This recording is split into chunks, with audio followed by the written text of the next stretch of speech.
Hello everyone, this is Richard with Richard's Beers Reviews. I got a great story for you. I'm going to review an awesome beer, and I'm going to start with telling you about an ale that is brewed in an abbey. An abbey is a community of monks, and this abbey is in Belgium, and it's a community of Roman Catholic monks. And it's called the Abbeys of Saint Sectus. So to get to this abbey, you have to go to a town in Belgium and then drive 70 miles in the last 10 miles in a small winding road just to get to this abbey. And they don't publish their schedule, so you just hope that the gift shop is open and the restaurant is open, because abbeys are not also known by their beers, but they're also known by their cheeses. So the monks brew beer, and they also make cheese. So to get there, once you get there, if the place is open, then you're allowed to buy a beer and eat there and eat some of their cheese. And on the way out, you can take a 6-pack with you. And that's how you can get this beer. That was until 3 years ago, where the abbey started to allow deliveries of beer from the abbey down to Belgium. So you still have to live in Belgium and to acquire this beer. And this is the abbey again of Saint Sectus. They have a website, and it's not like you can just go there and order beer. You have to sign up and get yourself on a waiting list. Of course, the corona has screwed up everything, even for these great beers. I guess great beers are not exception to corona, and they slow down a lot of that shipping out. So some people that have parents that live in, or family members that live in Belgium, have been able to get their hands on it and experience this beer. So I'm going to talk to you about a style of beer. It's a variety of an ale that is called the Abbey beers or Trappist beers. Those are two beers inspired by monks and brew in the style of the monks. So I'm going to tell you what's the difference about them, and then I'm going to try one of them. So stick around, and here's the rest of the story. Abbeys and Trappists are beers that are originally brewed by monks in an abbey. And they have many qualities, and many of them are more associated with wines. The qualities of these beers: their strength, their complexity, and their smoothness. So they are three kinds of abbeys or Trappist. There is the double. I guess they skipped the single, so they just go to the double, which is about 6 to 8% ABV, alcohol by volume. Then there's the triple, which is about 7 to 10% alcohol by volume. And then a quadruple, which is about 10 to 14% alcohol by volume. The proper glass to drink it is the goblet. Monastic brewing may seem somewhat contradictory, because you're talking about alcohol, the devil's water, and saintly monks. But they actually have a long history. The advent of brewery in abbeys or monasteries goes back to the 700s. And what happened is that they took up brewing in the 700 or 800 century, because there was a rule by the Catholic Church. It's called a Cistercian rule, that abbeys will need to be self-reliant. So no longer the monks will receive money from the church. I guess they might have been having a tough financial situation, but they now needed to be self-reliant. And the monks took on brewing to support their living. So monks advanced the state of brewing in an art and elevated it, because back then, we're talking 700 or 800 years, in the year 700 or 800, brewing was purely domestic. There were no brewing companies, so it was all domestics. They're the ones that started mass production and started really cataloging and testing different brewing procedures, temperatures, quantity, different kind of hops, different kind of ingredients that they put into the brewing. In the age of 800, with Charlemagne, the abbeys grew from few abbeys to up to 600. There were more than 600 monasteries, and all of them had to be self-reliant. So brewing just grew to a large level, and they became a very popular type of beer in Europe. So they developed techniques, and they also are the ones, the monks are the first ones, at least in record, because again, the monks are very good at record keeping. So record-wise, they're the first ones that added hops to their beers. I talked about Abbeys and Trappists. So what is the difference between Abbeys and Trappists?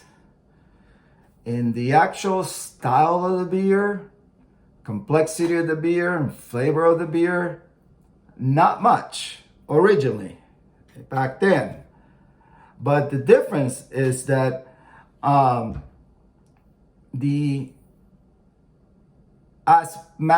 abbeys began to lose popularity in the 1500, and abbeys got greatly reduced, the people still long for that beer, and mass production of beer begun. So a lot of producers of beers figured out or got the recipe from the monks, and they started brewing a beer style, and they call it the Abbey style.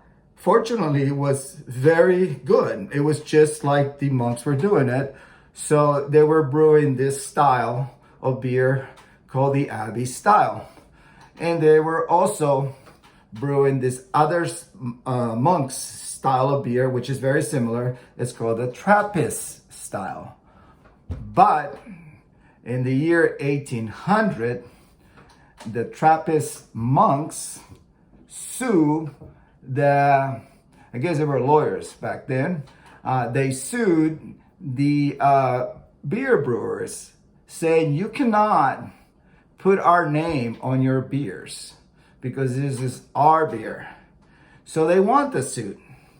So the major difference is that you can buy an Abbey beer that is brewed by a mass manufacturer brewer, but a Trappist must be brewed by the monks, by the Trappist monks. So there's three, let me make sure I got this right. There's three main rules that must be followed for a beer to be called Trappist. So if it says Trappist on the label, these are the three rules that must be followed. Number one, the beer must be brewed inside the compounds of where the monks live. So it can't be brewed in another brewery. Number two, the beer must be managed. The brewing process must be managed by the monks. And number three, the majority of the proceeds of the sales must go to charitable causes that the monks are pursuing. So this is a true monk brew beer. So there you go. You want to do good and drink a good beer, you buy a Trappist beer. So I'm going to go and break out my beer, and we're going to see how good these beers are. Okay, everyone, this is exciting. I've never had a Trappist beer. not even an Abbey style beer. So I looked it up in Untap, and I looked up some beers that Trappist that I could get my hands on. And there is one that is called a Chimay. This is it right here. Chimay.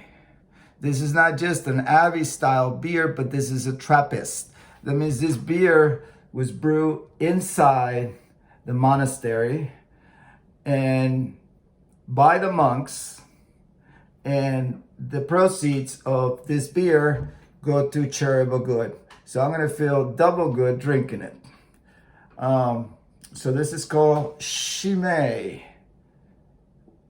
There you go, Chimay. This one is brewed in Belgium, no surprise. And the name Chimay comes from a small town in Belgium called Chimay. So the origins of this beer is in 1860. Father John Baptiste and the Prince of Chimay gave a small group of monks a piece of land that they had good running water and good land for growing hops, and they gave the monks this piece of land in hoping that the monks will brew beer. I guess when you see a monk walking around, by default he must be a brew expert or something. I don't know, but they gave him this land and they started brewing this beer. So this beer is actually exported, hence I have it here, because I did not go all the way to Belgium and wait 6 months on a list to get my hands on this. This is one of the few Trappists that you can get your hands on it. So I bought this at Total Beer and Wine, and you can look it up to see where you can get it in your area. They make 3 kinds of Chimay. This is a red ale. I favor red ale, so I went for this one.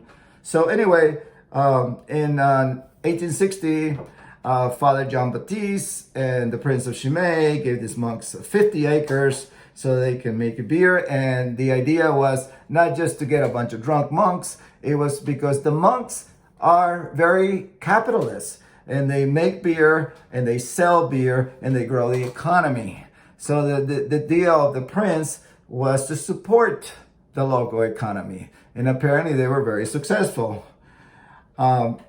So let's pop this beer and see what it looks like, what it tastes like. This is a goblet. This is a recommended drinking. Most fine beers, most fine ales, like Abbeys or stouts, they recommend a goblet because the idea of a goblet is that the smells are concentrated.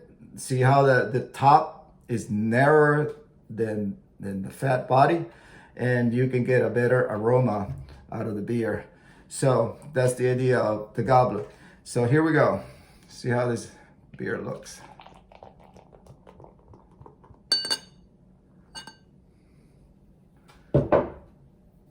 Got an incredible thick head. Nice color, nice brown.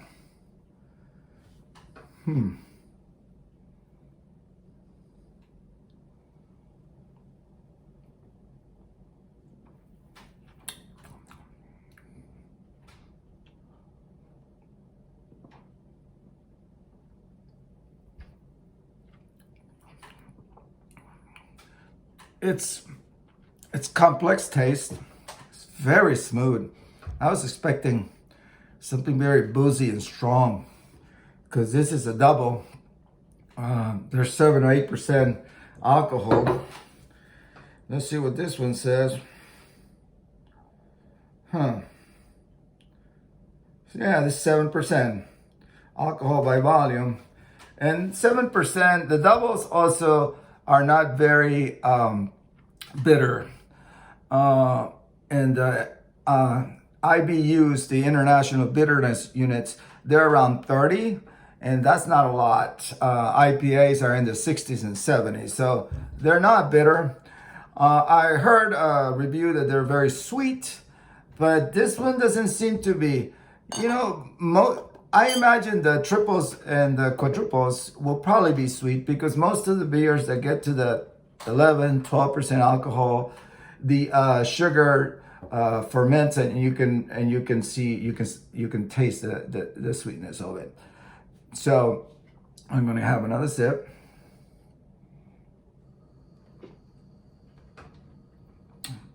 I think it's definitely a beer worth trying. One of the differences between the style of brewing Abbeys and Trappist is that they use sugars. They use sugars, white sugars, brown sugars, instead of using malts. Like beer brewers use malts, they use actual sugars.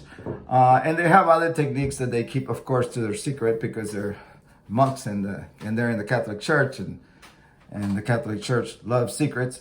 So, but in conclusion, I think it's a great beer. I don't know if I would walk 20 miles and drive all the way to Belgium for it, but it's a really good beer. And if you haven't had one, have it just for the heck of it. Go buy it, go serve it to your friends, and now you got a great story to tell them about Trappist beer, which is an Abbey style beer. I hope you enjoyed this, and if you did, give me a thumbs up on the video, or make a comment if you want me to do a beer that you like yourself, and I do a little research, give you a little story, and make the drink. I think it's more fun when we know a little history about what we're drinking and not just the bottle we picked up at the shelf at the store. So, hope you like it. See you later, guys.